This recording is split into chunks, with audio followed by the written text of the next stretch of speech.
Continuamos entonces con las diferentes rutas que habíamos estado conversando. En este caso, ya vamos a entrar de lleno en lo que es la gluconeogénesis. La gluconeogénesis no es más que la síntesis o formación de glucosa a partir de sustratos no glucosídicos. ¿Ok? Lo que vamos a ver acá es cómo se puede mantener la homeostasis de la glucosa a través de este tipo de vías. Es decir, eso significa que hay formación de carbohidrato nuevo o conversión del piruvato y compuestos relacionados que finalmente van a producir glucosa. Eso es lo principal que vamos a estar viendo aquí. La síntesis de glucosa, particularmente a partir de precursores no carbohidratos, es lo que se conoce como gluconeogénesis. El mantenimiento de los niveles de glucosa son importantes porque tanto el cerebro como los eritrocitos tienen como principal combustible justamente la glucosa. Los requerimientos diarios de glucosa, por ejemplo, del cerebro, en un humano adulto normalmente son en el orden de los 120 gramos, lo que supone que la mayor parte de los 160 gramos de glucosa requeridos diariamente por el organismo completo, pues 120 se destinan a esto. La cantidad de glucosa que está presente en los líquidos corporales es de unos 20 gramos y la que puede obtenerse del glucógeno es aproximadamente 190 gramos. Así, pues las reservas directas de glucosa son suficientes para cubrir las necesidades que vamos a tener en un día.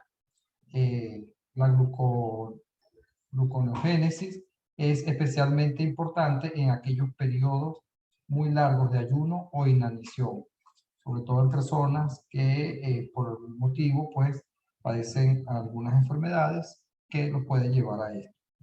En esta vía se convierte el piruvato en glucosa. Los precursores no carbohidratos de la glucosa se convierten primero en piruvato o entran en la vía a través de otros intermediarios como lo son el oxaloacetato o la dihidroxiacetona fosfato que ya hemos visto. Los precursores no carbohidratos más importantes que vamos a encontrar que pueden formar glucosa, o dentro de estos tenemos el lactato, que se convierte rápidamente en piruvato por la acción de la lactato deshidrogenasa, que es muy importante, ya vamos a ver algo de eso.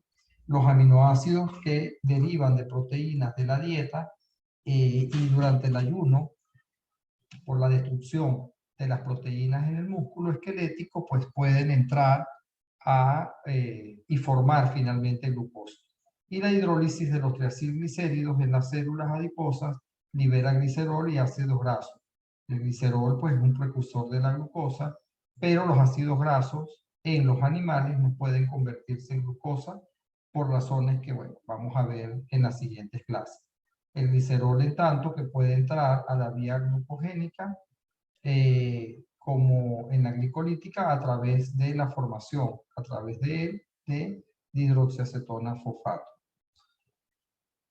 Mientras vamos viendo acá, quería mencionarles que el principal órgano donde tiene lugar esta ruta es en el hígado y en una pequeña proporción en el riñón.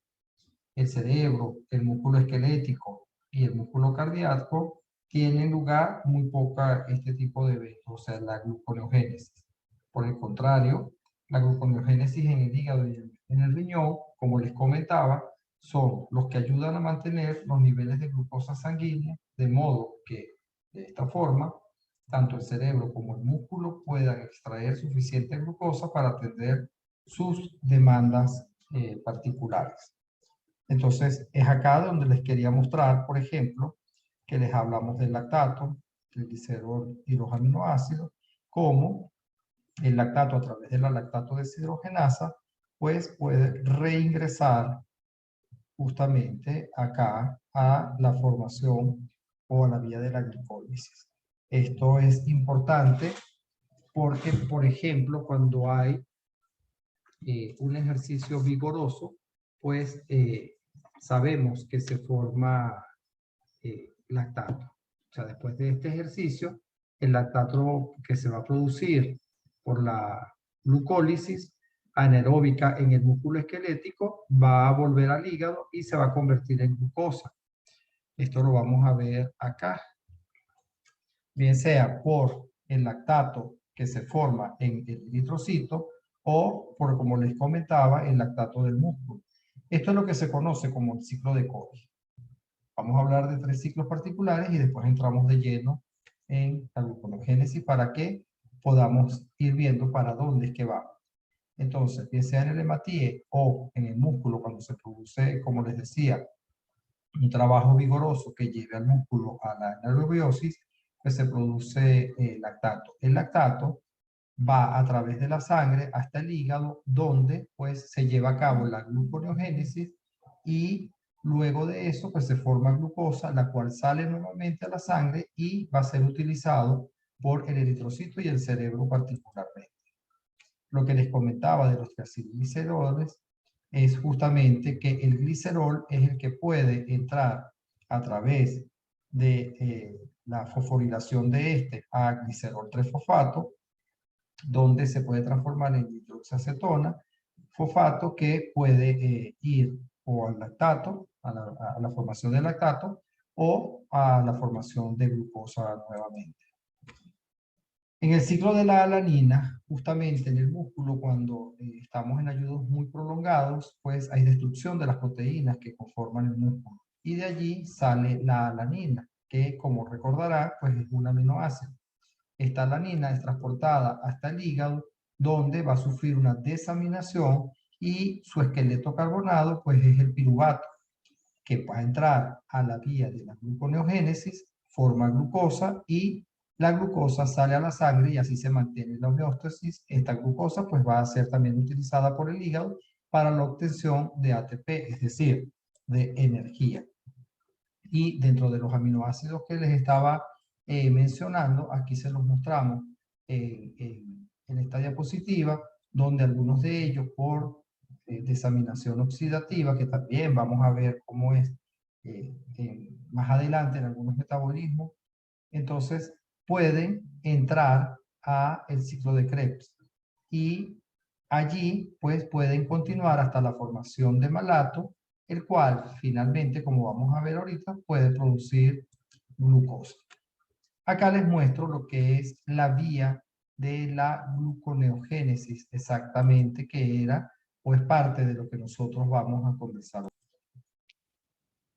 Quiero que vayamos prestando atención porque justamente aquí está el piruvato, el cual finalmente se va a transformar en glucosa dependiendo del tejido donde se lleve a cabo esta vía, que generalmente pues es, como les decía, en el hígado y el riñón, y vemos que hay diferentes pasos por los cuales debe transitar la molécula de piruvato para que finalmente se pueda obtener la molécula de glucosa, es decir, de una molécula se parte de una molécula de 3 átomos de carbono para formar nuevamente una molécula de 6 átomos de carbono. Como recordarán, hay puntos específicos donde el delta G pues, no permitiría que se vaya en dirección contraria a la ruta de la glicólisis y por lo tanto esos son los sitios o los puntos específicos donde pues, se debe transitar utilizando otras enzimas para la obtención de ese metabolito destinado a esto. Recuerden que juega principal o hay que prestarle principal atención a el delta G de cada una de ellas, porque hay unas que, o estas 3 reacciones específicas, que son la conversión de glucosa a glucosa 6-fosfato, cuyo enzima es la exoquinasa, la fosforilación de la fructosa 6-fosfato hasta fructosa 1,6-bifosfato, que la lleva a cabo la fosfofructoquinasa 1, y por supuesto la conversión de piruvato, de fosfononpiruvato a piruvato, que es llevada a cabo por la piruvatoquinasa. Pero en las células, estas 3 reacciones se caracterizan porque tienen una gran variación estándar negativa, son energía libre negativa. Pero las otras pues sí van a ser compartidas con la vía glucolítica porque el delta G está muy próximo a 0 y solamente estas 3, que son las irreversibles, pues deben rodearse mediante un conjunto, como les comentaba, de enzimas diferentes que catalizan reacciones que son bastante exergónicas como para ser efectivamente irreversibles en la dirección de la síntesis de la glucosa.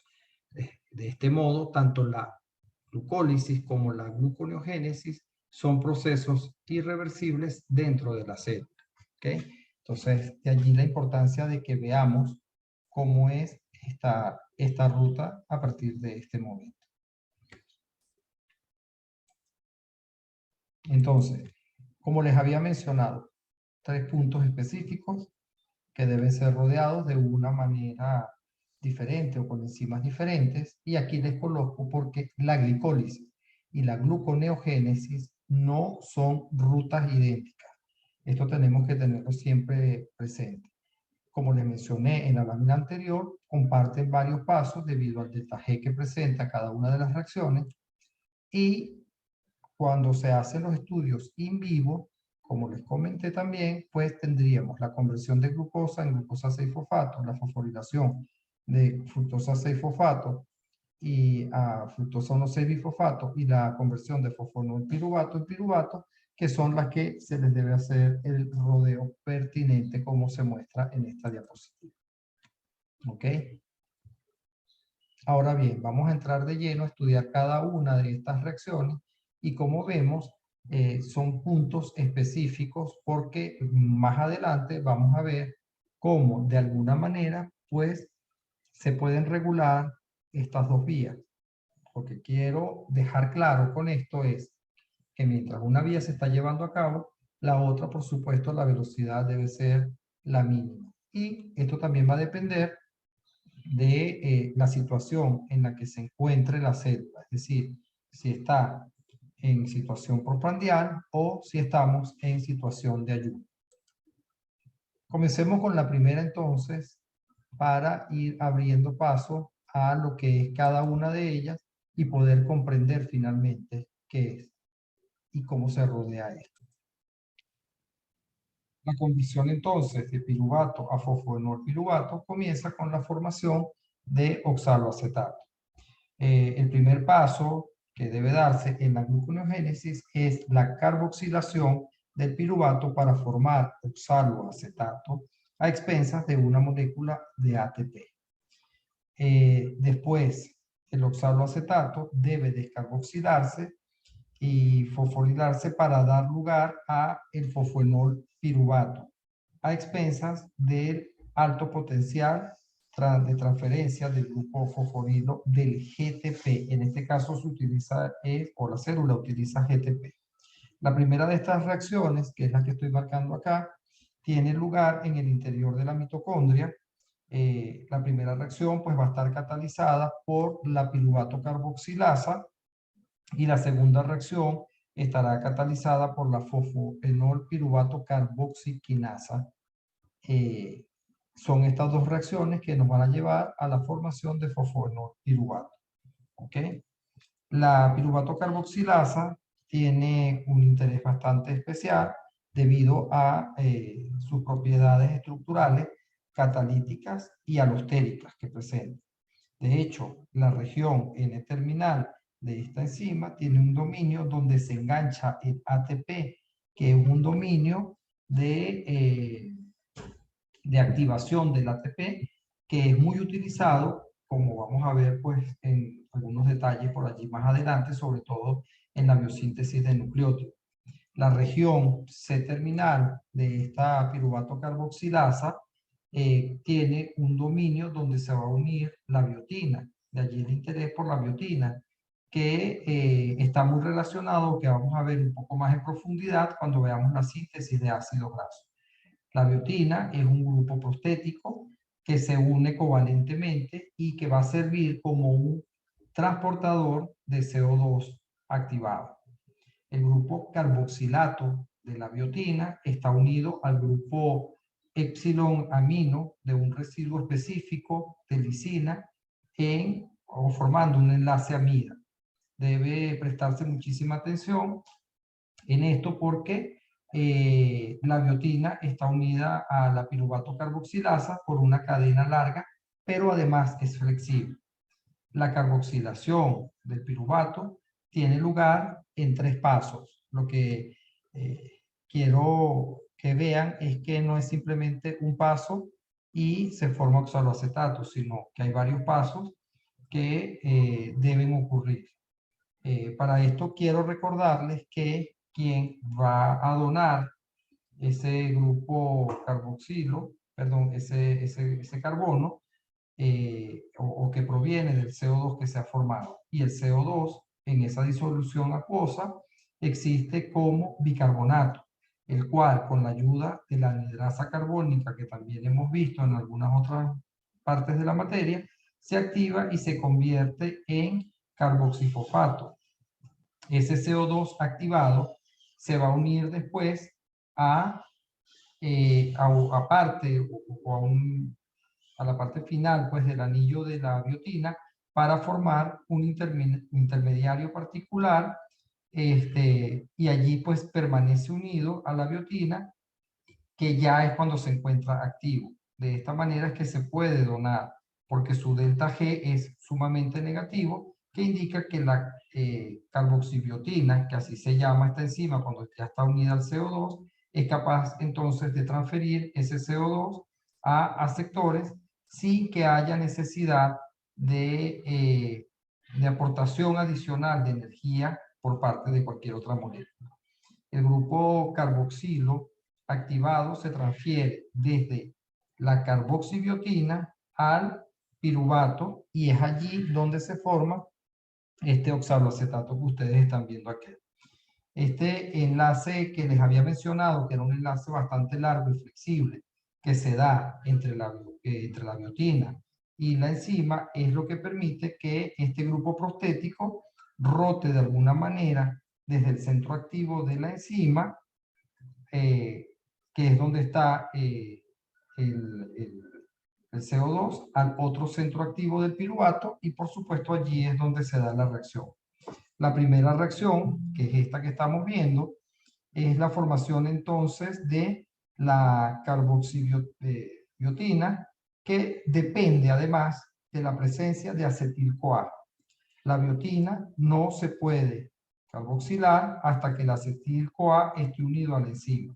Es decir, se tiene que unir a la enzima el acetil-CoA para que se pueda desarrollar todo esto que les he comentado. La activación alostérica por el acetil-CoA que se da de la enzima piruvato carboxilasa es un mecanismo que es muy importante desde el punto de vista de control fisiológico, y eso lo vamos a conversar un poquito más adelante.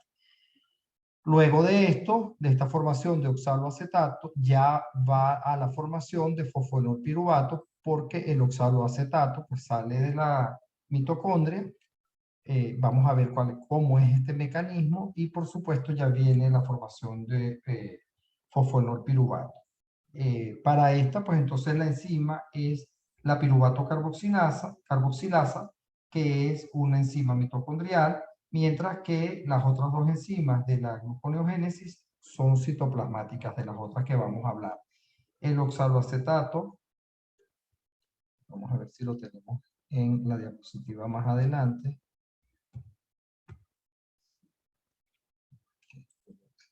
Acetato. Ok, aquí es donde quiero que vean cómo el piruvato entonces se carboxila, forma oxaloacetato, se transforma en malato, el malato sale de la mitocondria y en el citoplasma es reconvertido en oxaloacetato. Y este es el oxaloacetato que va a formar fosfonolpiruvato y va a continuar la vía de la glucogénesis. Era para ponerlos al tanto de qué es lo que estamos viendo. Entonces, continuamos que el oxaloacetato, como les decía, que es producto de la reacción de la piruvato carboxilasa, este oxaloacetato que está acá debe ser transportado al citoplasma para que se pueda terminar la vía. Por eso les quería mostrar la lámina anterior. El oxaloacetato pues va a ser transportado en forma de malato, como ya vimos, porque pues el oxaloacetato se reduce a malato es dentro de la mitocondria a través de una enzima llamada malato deshidrogenasa, que también hemos conversado de ella, que va a estar unida a NADH. Pero una vez que el malato ha sido transportado a través de la membrana mitocondrial hacia el citoplasma, se va a reoxidar hasta oxaloacetato en el citoplasma a través de otra enzima llamada malato deshidrogenasa citoplasmática, porque esta va a estar ligada, en este caso es a un NAD, es decir, que se va a oxidar para que se reduzca el Na hasta NADH.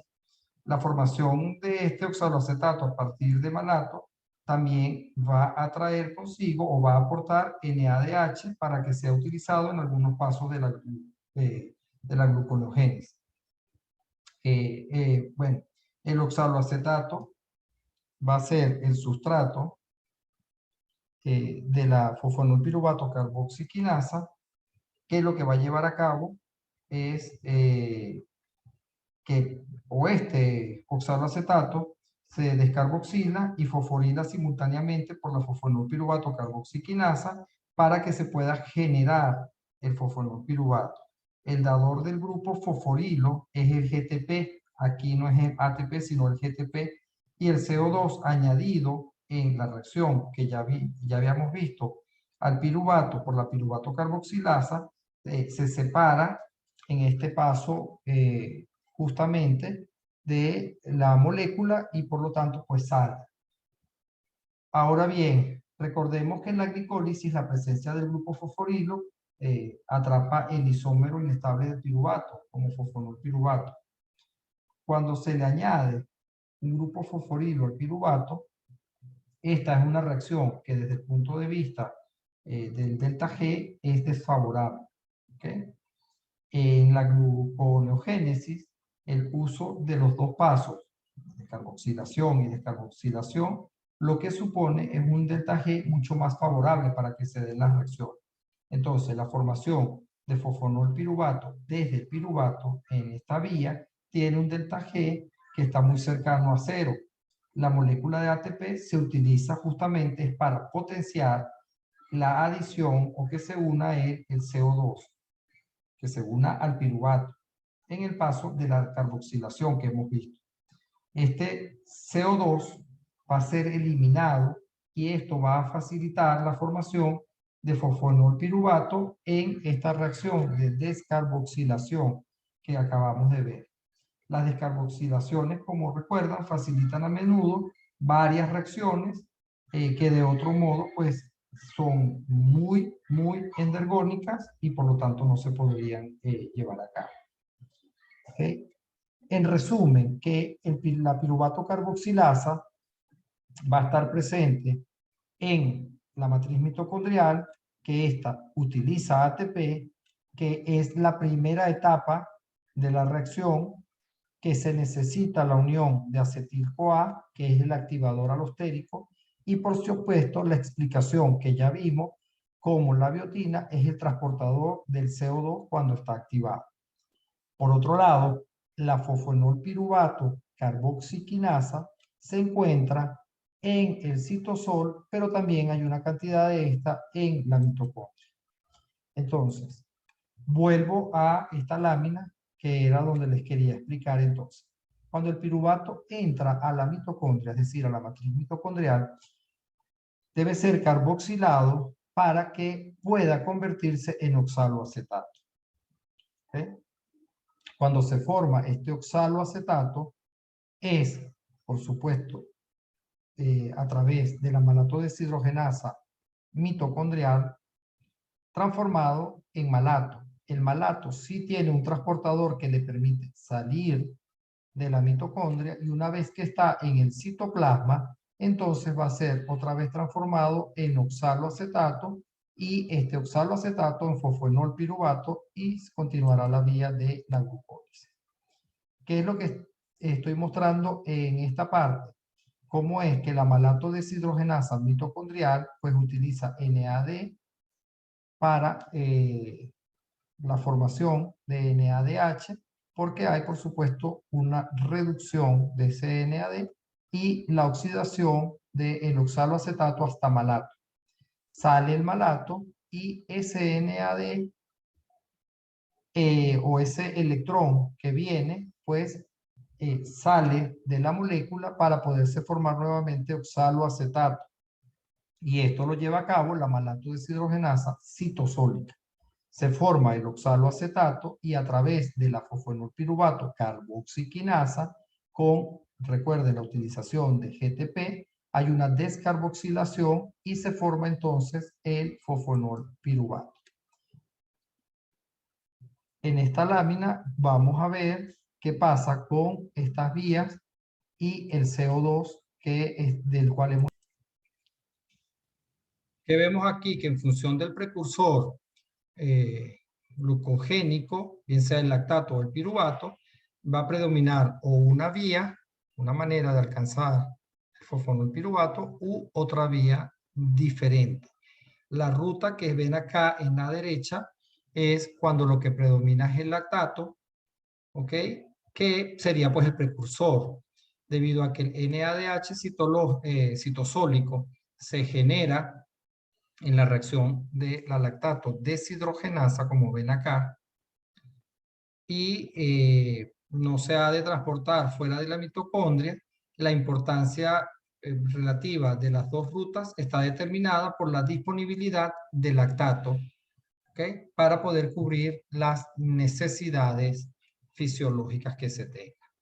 El CO2 que fue incorporado al piruvato por la piruvato quinasa, por la piruvato carboxilasa, es el que se pierde en la reacción con el fosfonolpiruvato, con la fosfonolpiruvato carboxiquinasa. Como ven, sale, o sea, entra acá y sale acá. Entra en la mitocondria y sale y es llevado entonces hasta el citosol. El NADH es transportado al citosol, es decir, es sacado al citosol en donde es poco abundante, entonces allí es donde se va a utilizar en este caso y por supuesto va a ser utilizado en la reacción de la 1,3-bifosfoglicerato cuando lo convierte en glicerol 3-fosfato. Y como les comentaba, pues la de la lactato deshidrogenasa, que ya es producido directamente en el citosol, y el rodeo que hay que hacer es mucho más rápido, como pueden ver acá, porque entra el piruvato, se carboxila, se descarboxila y puede llegar hacia afuera a través de esta ruta. Continuemos entonces con la otra, el otro sitio donde debe haber el rodeo, y es bastante puntual porque es cuando hay formación de fructosa 6-fosfato a partir de la fructosa 1,6-bifosfato. Esta reacción, de la cual hablamos bastante en la vía glicolítica, es llevada a cabo por la fosfofructoquinasa 1, que es la que forma fructosa 1,6-bifosfato a partir de fructosa 6-fosfato. Vamos a hablar detalladamente de esto. Entonces, como ven específicamente, pues hay una hidrólisis y sale un ortofosfato. En este paso también es irreversible de esta manera. Después de la formación del fosfonolpiruvato que acabamos de ver, se metaboliza el fosfonolpiruvato a través de las enzimas de la glicólisis, pero lo hace en sentido inverso.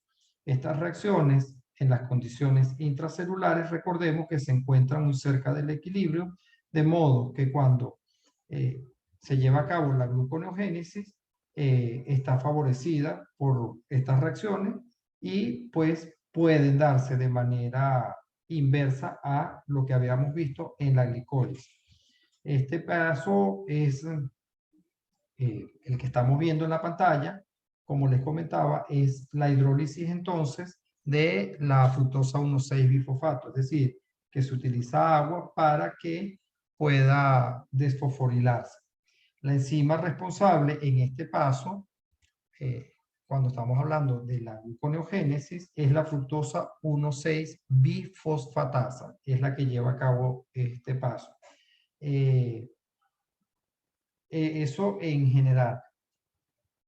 Y esta fructosa 1,6-bifosfatasa, pues también va a estar regulada y lo vamos a ver más adelante porque es un punto específico que tiene que ser regulado de una manera muy específica para que cuando se esté dando una vía no se esté llevando a cabo la otra vía, la glicolítica, quiero decir, o cuando se esté llevando una no se lleve a cabo la otra vía. Continuamos entonces a la otra diapositiva. Y aquí nos encontramos que pues la formación ya finalmente de glucosa. Cuando se forma la fructosa 6-fosfato, que la acabamos de ver a partir de fructosa 1,6 bifosfato por la enzima fructosa 1,6 bifosfatasa, rápidamente pues se convierte en glucosa 6-fosfato. En la mayoría de los tejidos, la gluconeogénesis finaliza en este punto. En este punto justamente es donde finaliza. No se produce glucosa libre. La glucosa 6-fosfato se procesa de otro modo, principalmente pues, para la formación de glucógeno. Una de las ventajas que la neoglucogénesis acabe en este punto, o sea, es decir, en glucosa 6-fosfato, es que al contrario de la glucosa libre, esta molécula no puede ser transportada fuera de la célula y eso es lo que hace que se mantenga pues la concentración de glucosa fosforilada en este caso dentro de la célula y la generación de glucosa libre se controla de otras maneras. Una de ellas, la enzima responsable de la conversión de fructosa 6-fosfato en glucosa, es la glucosa 6-fosfato fosfatasa o glucosa 6-fosfatasa. Esta es una enzima que es bastante regulada. La segunda cosa que puede hacer es que la enzima se encuentra presente o lo que sucede, en segundo lugar, es que la enzima está presente solamente en tejidos metabólicos específicos cuya función es mantener la homeostasis de la glucosa en sangre, que fue parte de lo que vimos al principio de esta clase. Son tejidos donde se va a liberar la glucosa en sangre, particularmente en el hígado y en menor proporción en los riñones. En fin, que el último paso en la generación de glucosa no tiene lugar tampoco en el citoplasma. Este paso no tiene lugar en el citoplasma, sino que la glucosa 6-fosfato va a ser transportada al retículo endoplasmático, porque el siguiente paso se va a dar en el lumen del retículo endoplasmático. Allí la glucosa se va a hidrolizar también, se va a hidrolizar, sale ortofosfato en la reacción, se hidroliza esta glucosa entonces, que le va a permitir entonces a esta glucosa sí salir de la célula. Para la actividad fosfatasa de esta enzima es esencial la asociación de una proteína estabilizadora que une calcio. La glucosa y el ortofosfato se transportan de nuevo al citoplasma. Quiero decir con esto que la reacción se lleva a cabo en el retículo endoplasmático. Una vez que se forma glucosa y que se forma el ortofosfato, pues estos nuevamente van a ser transportados hacia el citoplasma gracias a unos transportadores que vamos a ver más adelante en detalle. Este transportador de glucosa de la membrana que está presente en el retículo endoplasmático es como los que se encuentran en la membrana plasmática normal. ¿Okay? Pero es muy llamativo siempre que pues hay muchas más proteínas para transportar glucosa 6-fosfato para transformar la glucosa 6-fosfato a glucosa libre. Esto ya nos dice algo de la importancia de esta reacción. Como les comentaba, entonces esta es la reacción final. Hay desfosforilación de la glucosa 6-fosfato a través de esta glucosa 6-fosfatasa. Y aquí vamos a ver un poco más en detalle qué es lo que sucede. Fíjense, la glucosa 6-fosfato entonces es transportada hasta el retículo endoplasmático.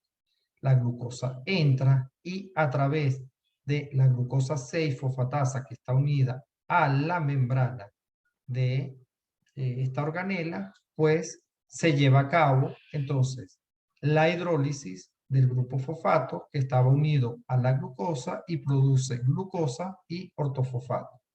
Salen a través cada uno de un transportador hacia el citoplasma y de allí puede ser enviado entonces a la sangre para cubrir los requerimientos y mantener la homeostasis de la glucosa en la sangre.